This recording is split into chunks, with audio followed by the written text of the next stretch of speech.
master of true real-life stories tonight is CJ Grizzly, bringing you another unbelievable true adventure of my life.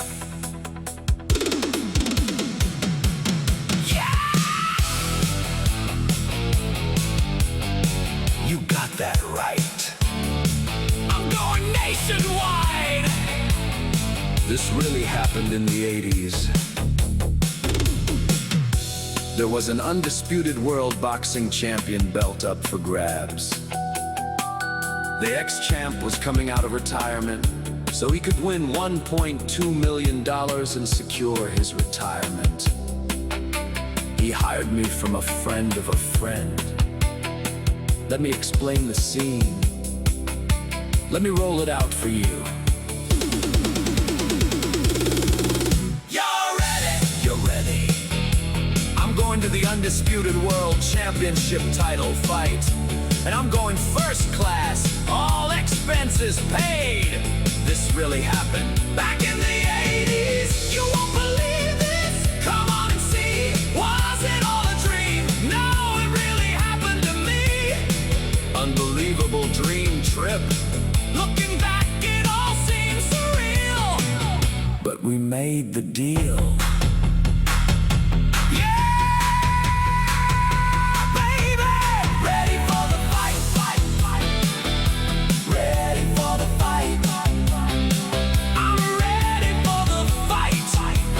On nationwide TV Saturday night. Are you really sure? Yeah, you got that right. We're going to the fight. Get a grip, dude. This is real.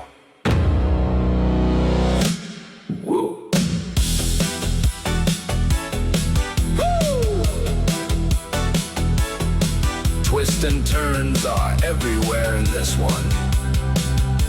That was the 80s.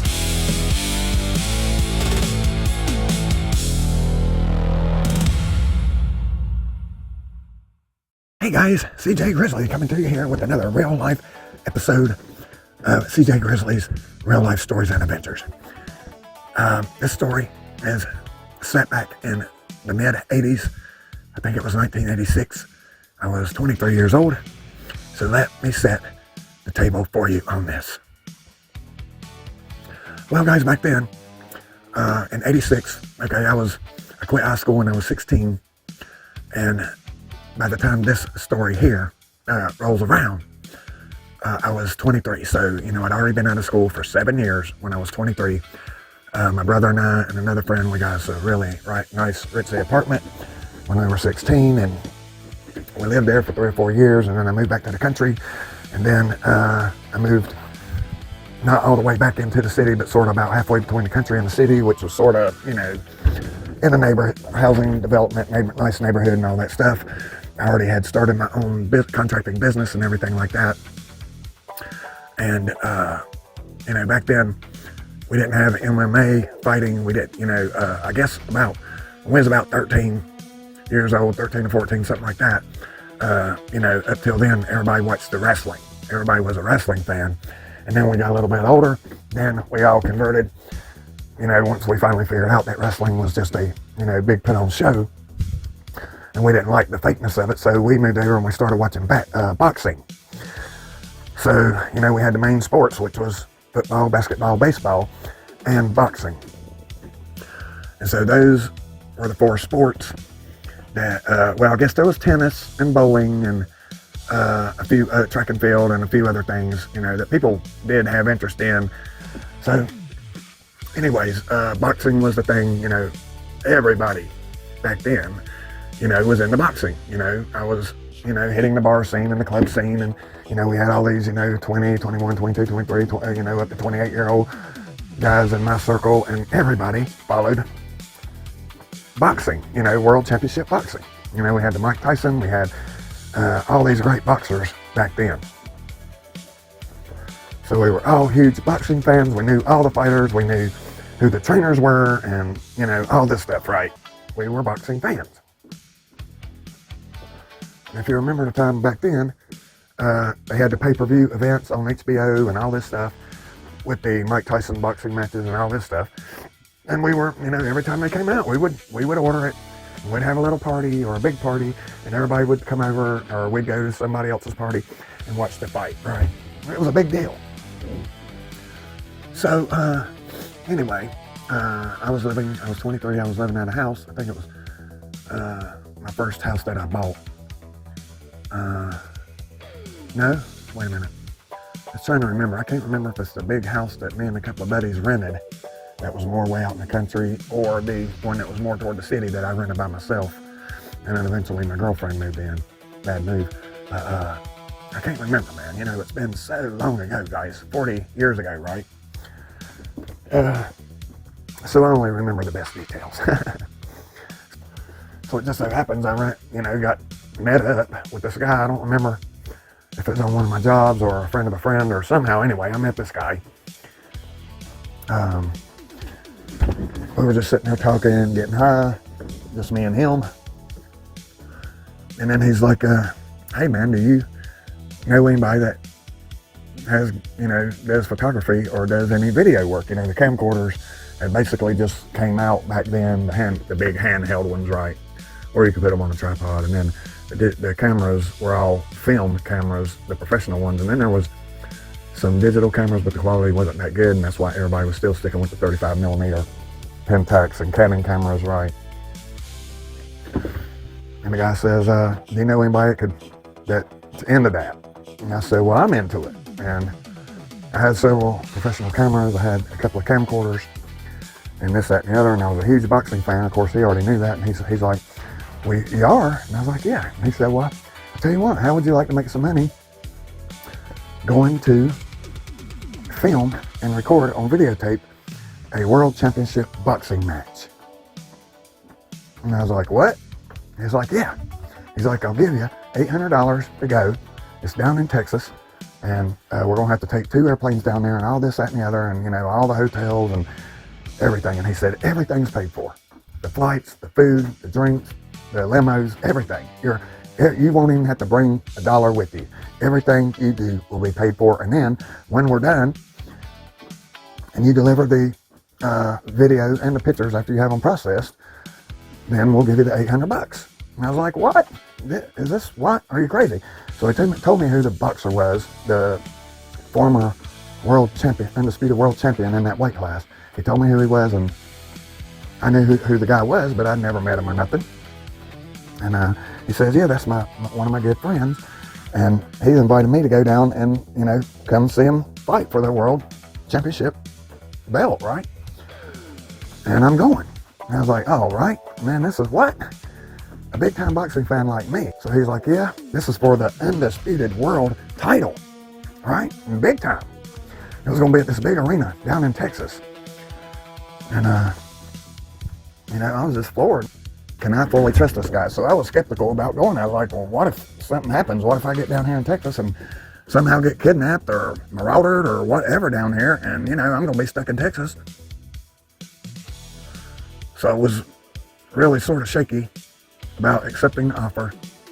And I told him I'd have to think about it for a day, and I let him know. So I thought about it for a day. He called me the next night. He's like, well, I got to get those airline tickets and hotel arrangements. I got to tell my buddy, the boxer, what's going on and who's coming, and, because I got to buy all the stuff, right? And he was paying for my friend's trip, airline tickets down too, as well. So I was like, he's like, come on, man. It's good to go. There's no mischief here. We're going down. And then also, come to find out too, he told me that it was going to be on Wide World of Sports with Howard Cosell that Saturday. And so that was one way that I could check and see if what he was telling me was true. We didn't have the internet back then. But they did have the sport pages and Sports Illustrated and all these sports places where people could go and see what the upcoming events were. And I looked, and sure enough, the fight was going to be on Worldwide Sports on ABC or CBS, something like that, with Howard Cosell on that Saturday. And so that confirmed that it was all legit. So anyway, I said, yeah, man, I'll go. He's like, all right, man, we're leaving Friday morning. We're going to go down here to the airport. They didn't have NSA and all this body checks and filling up people and checking people's anal cavities and all that. They didn't have all that back then. You just walk in and you buy your ticket or show them your ticket, and then you're good to go. They didn't, you know, at most, if you looked shady or nervous or like you were up to no good, then, you know, they might check your bag. Might ask you to see if they can check your bag. But they didn't have the TSA and all this crap, right? So we went to the airport that day. That morning, we had everything packed up. I had the cameras and the camcorders and the film and everything ready to go, right? So we went and got on the jet. And we got on the jet there and went to Dallas, Texas. And the fight was not in Dallas, Texas. It was in another big city, which required us, another big city in Texas, and that required us to take another jet from Dallas all the way out to the other city in Texas that we were going to. So we basically had two jet rides. I think the whole thing probably took about 4 or 5 hours, you know, getting there on the 2 planes.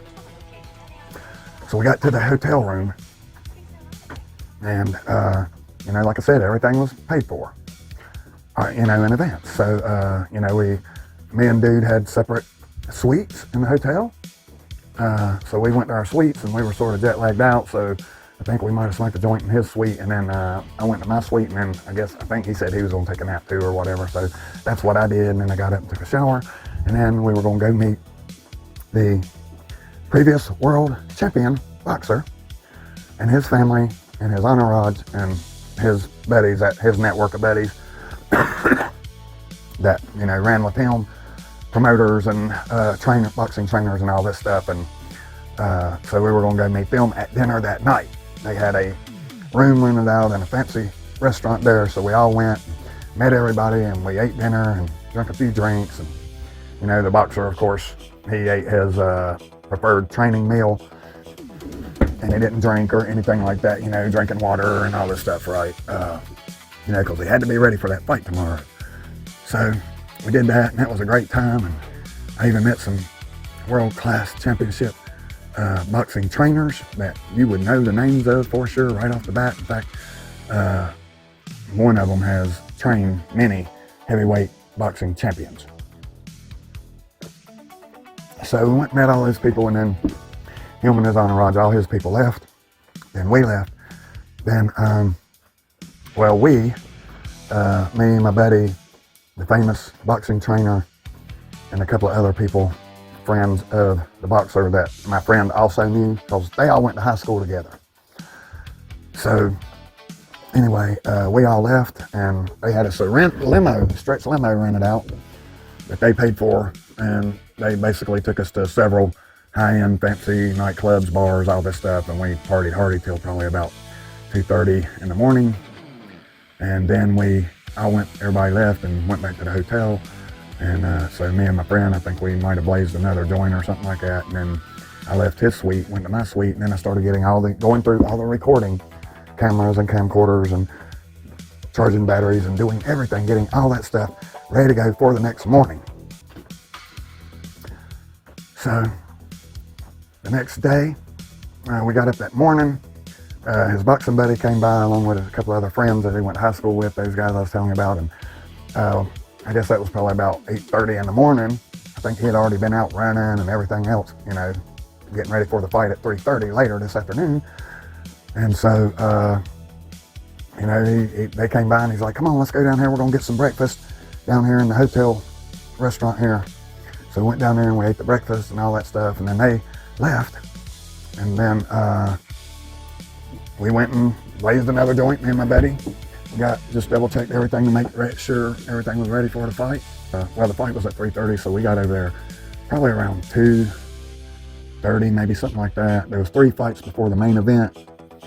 So we got there early and we watched 2 fights before his fight, and then the media manager, whoever of the arena, gave me the signal, go ahead. And, you know, after that last fight before the main event, he said, all right, go ahead and start getting your stuff set up right now, right? So we had about a 30-minute interlude, I guess, while they were getting everything ready for the undisputed championship boxing match, right? Title match. So I was getting everything set up.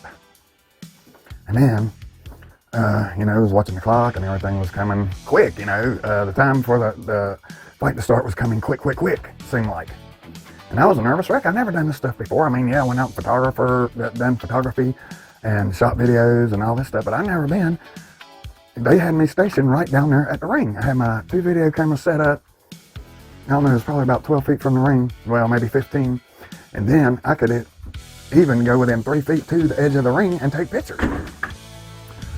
So I was nervous, but I had everything ready to go. I had the cameras on. I had the first photo ready to take, right?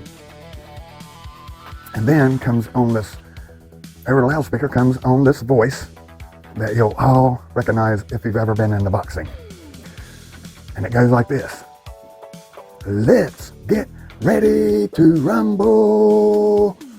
And in this corner we got such and such, and in this corner we got such and such, fighting for the undisputed boxing title, championship title right here, world championship title. I mean, guys, this was like a freaking, how's this happen? Again, it's just me on a lot of these stories being in the right place at the right time, and I just get these unbelievable offers out of nowhere. It's so unbelievable. So he announces our fighter comes up with the entourage, you know, starting at that way down the aisle and walking all the way down with the music blaring and all this and all the flashing and, you know, laser crap going on and all that crap, right? And while the crowd was going crazy, so I just go ahead and videotaping right then, right? So I started, actually, I had one video camera set on the ring and it was not going to be moved, and then the other one, I could move it. So when they started coming down the aisle, I guess it was about halfway down with the entourage and all this stuff, and that's when I started filming. And then Michael Buffer, you know, announces the name of the fighter and all that, and everybody goes sort of crazy, and we got all that on the video and everything else. Right, it was looking good. I hadn't taken any pictures yet. So then they finally made it to the ring. You know, everybody's up there getting ready. The big time world class championship trainer, boxing trainer, he's up there. He's, you know, giving them the pep talk, slapping on the face a little bit. You know, come on, baby, we got to get this done, and this, that, and the other. And he's doing the same thing in the other corner, competitor.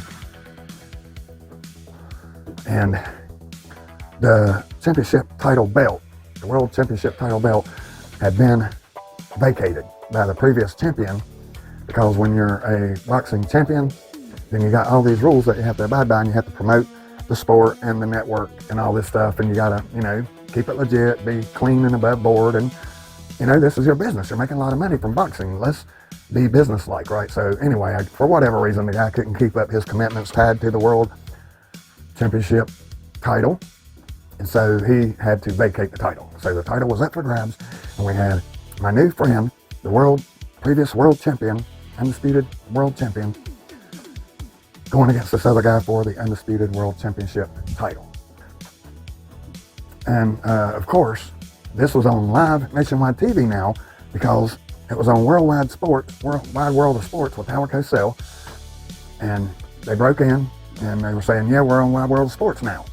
And Howard Cosell was going to be announcing, commentating, or whatever the fight as it goes on. I forget who the other guy was with Howard Cosell.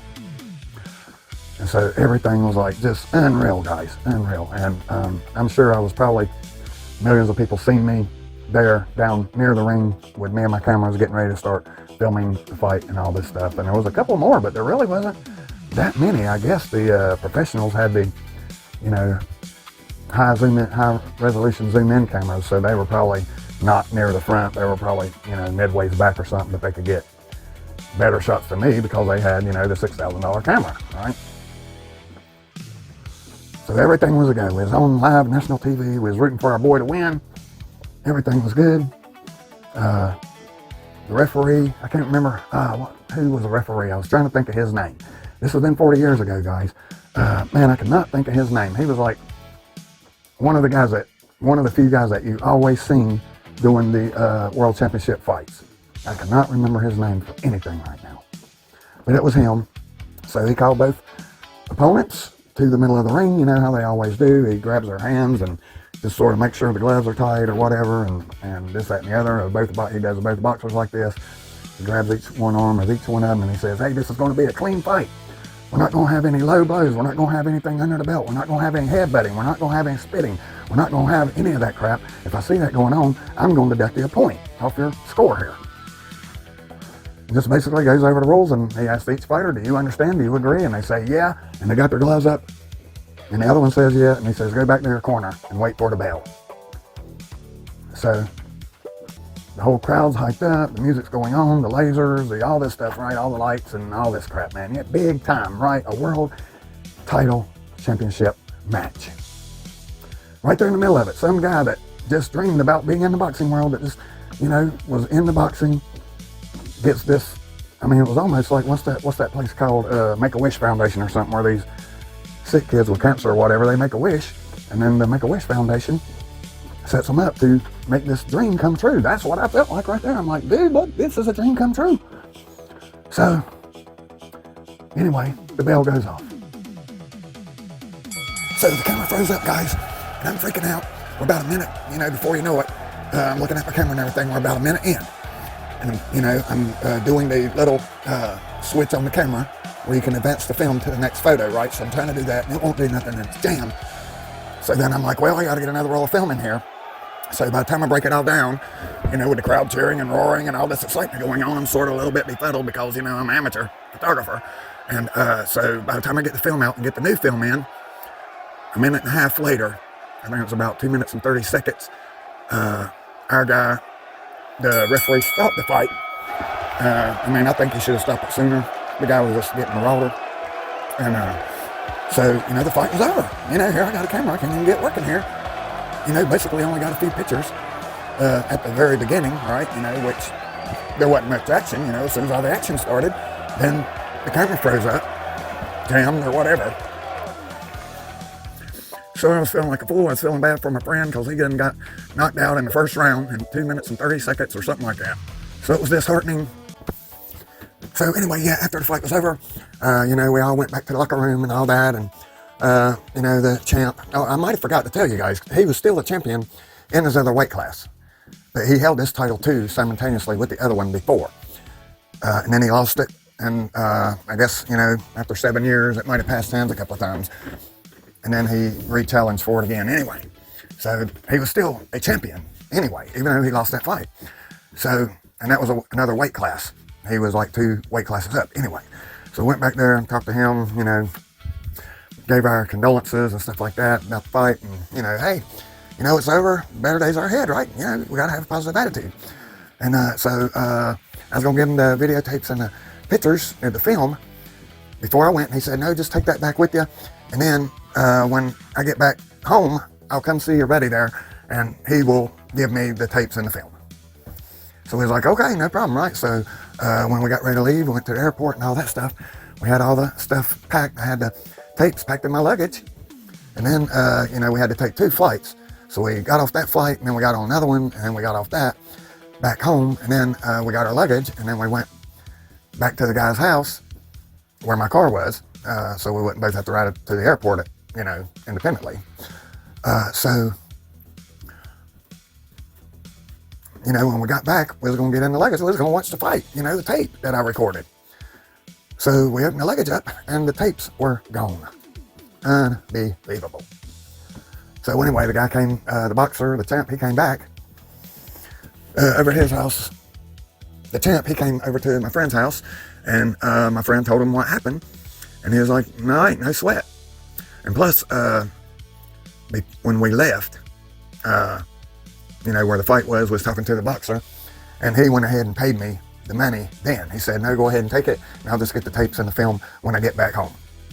Well, turns out, somehow the tapes got stolen. We still had the film, but there wasn't any film of the actual, just maybe 1 or 2 shots when the fight first started. And then the camera jammed. So I guess the lesson in this is you need to have 2 or 3, 4, 5 cameras, and you need to have all of them loaded up with film so you can just grab them one after another and keep taking the pictures. And it might also be helpful if you know what you're doing with the speed of the lens and the aperture of the lens. That might be helpful too, because the pictures, they look all right. They look like amateur photography, right? Because I'm an amateur. But anyway, guys, overall, so, the guy lost. He probably didn't even want to see the dang tapes anyway, right? Because he got beat so bad. And then the whole nation recorded it because it was on live TV on Wide World Sports.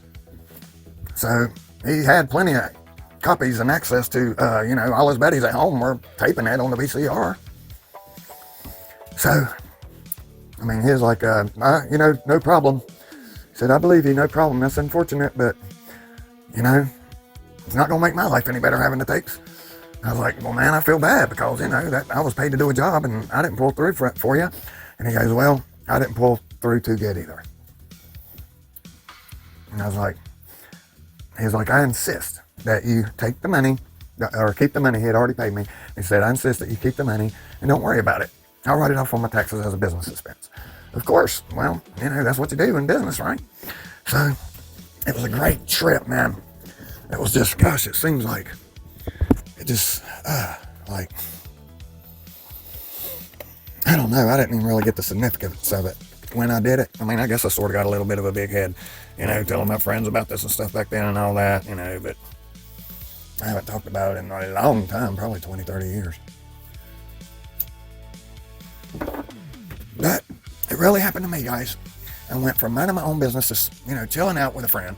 Next thing you know, I'm on an all expense paid dream job vacation. You know, just like that, man. All expense paid, and I get a check too. You gotta be out of your mind. Amazing.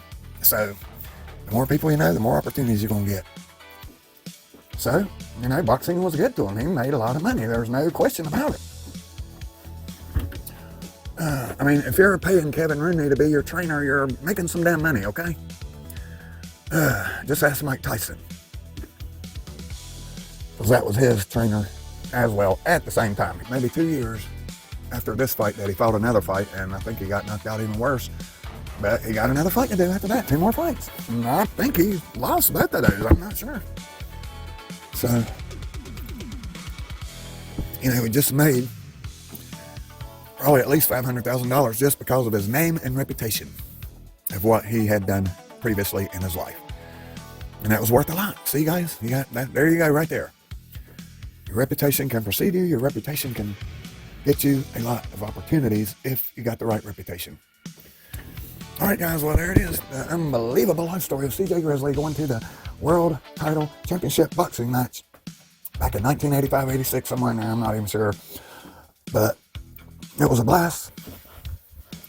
Anyways, just do what you do the best you can do it every time you do something. That's what God says. Do it. For me, do it. Always do everything you do to the best of your ability. And that will build your reputation. Be honest, be smart. Don't try to fool people. Don't be a fake. Don't be a phony. Don't lie, cheat, and steal. And always keep your word and go beyond the call of duty. And you won't regret that for sure. 100% that's what you do. All right, guys. We'll check you on the next one. You've been listening to CJ Grizzley's Real Life Adventures.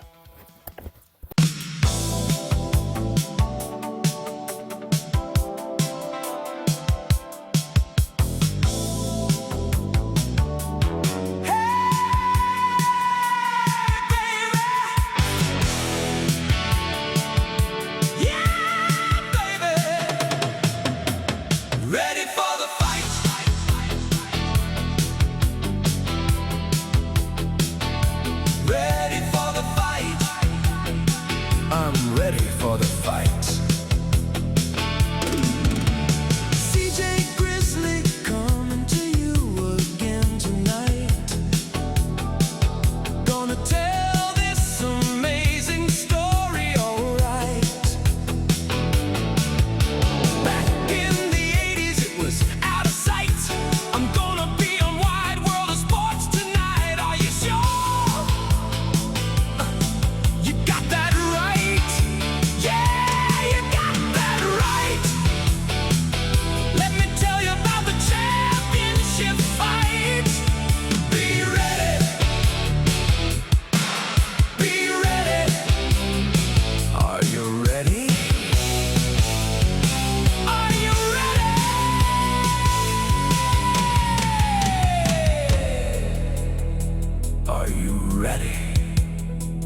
Your master of true real-life stories tonight is CJ Grizzley, bringing you another unbelievable true adventure of my life. Yeah!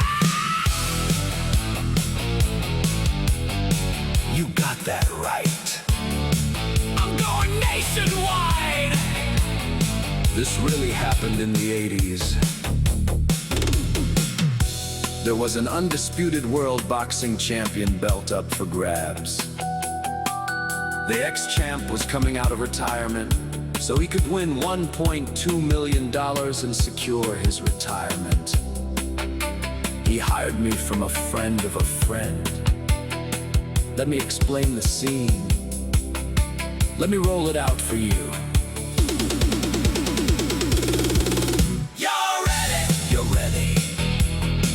To the undisputed world championship title fight, and I'm going first class, all expenses paid.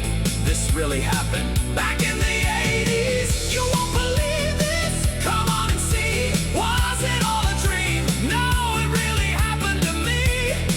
Unbelievable dream trip. Looking back, it all seems surreal, but we made the deal.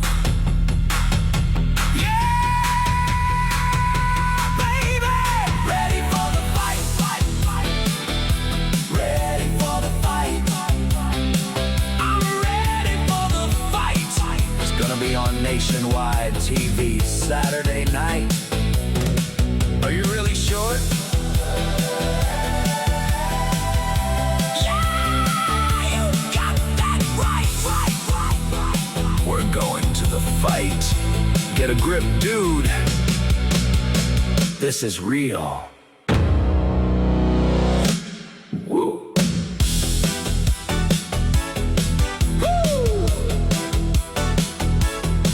Twists and turns are everywhere in this one.